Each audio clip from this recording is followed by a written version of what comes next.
Okay, I want you to think about the hardest test you've ever taken. Got it in your head? Now, I want you to imagine a test so difficult it makes that one look like a walk in the park. We're talking about a math competition that completely redefines the meaning of hard. Take a look at this number. Just 1.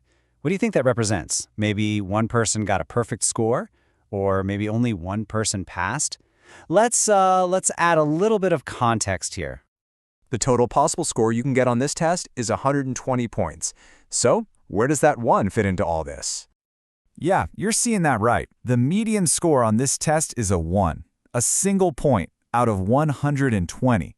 That means half of the brilliant top-tier math students who even attempt this thing score less than that. This is the William Lowell Putnam Mathematical Competition. So what exactly is this beast? Well, the Putnam Competition is an annual contest for undergrads in the US and Canada.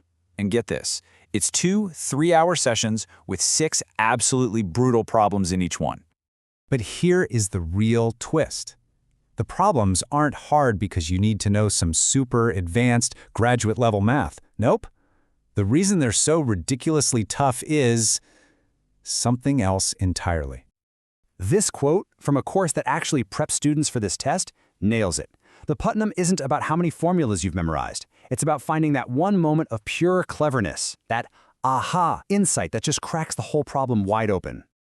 So, how on earth do you prepare for a test of pure ingenuity? You don't just cram more textbooks. Instead, you build a mental toolkit, a set of elegant, powerful principles that you can apply in really surprising ways.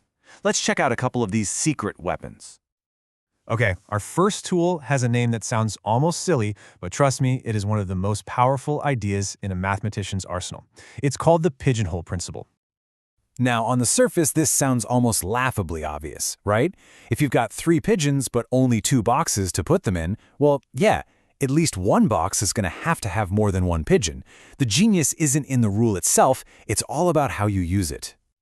Check out this classic problem. How would you even begin to prove this? Well, with our new tool, it's actually pretty simple. The 8 million people in New York City, those are your pigeons. And the number of hairs a person can have, those are the pigeonholes. Since a human head has, way less than 8 million hairs, there are way more pigeons than pigeonholes. So it is a mathematical certainty that at least 2 people in New York City have the exact same number of hairs on their head. Simple idea, right? But what a powerful conclusion. Right, our next tool is called mathematical induction. And if the pigeonhole principle is about sorting, induction is about proving something is true forever. The classic way to think about it is like climbing an infinitely tall ladder. If you can prove 2 things, that you can get on the first step and that from any step you can always get to the next one, then you've just proven you can climb the whole ladder to infinity. It all works in 3 steps, kind of like setting up a line of dominoes that goes on forever. First, the base case. You prove you can knock over the very first domino. Then, the inductive hypothesis. You assume that if some random domino n falls, you then have to prove the inductive step, that it will for sure knock over the next one, n plus 1. Once you've done that, you've proven the whole chain reaction works and the statement is true for every single number. Okay, so theory is cool and all, but let's see how this kind of thinking works in the wild. Here's a problem that students get in the first week of a Putnam Prep course, and it looks nasty. So just take a second and look at that. It's a massive sum of these messy fractions with square roots all over the place. Now, this one doesn't actually use induction or the pigeonhole principle, but it uses the exact same spirit. Forget the long, painful calculation. There has to be a clever, elegant trick hiding in there somewhere. And the beautiful thing about this problem is that the solution doesn't require some obscure theorem or high-level calculus. It's really just about looking at the problem from a slightly different angle. The key, the aha moment, is a clever little algebraic move called rationalizing the denominator. It's basically a way you can multiply the fraction by a special version of 1 that magically makes those pesky square roots on the bottom just disappear. And when they do, something incredible happens.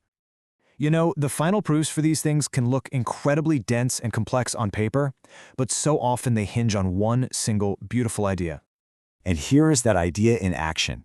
Because when you use that rationalizing trick on every single fraction in that massive sum, a chain reaction starts. The middle parts of each term start canceling each other out, one after the other, in a beautiful cascade, until that whole complicated mess collapses down, kind of like a telescope, into the stunningly simple expression, the square root of n plus 1 minus 1.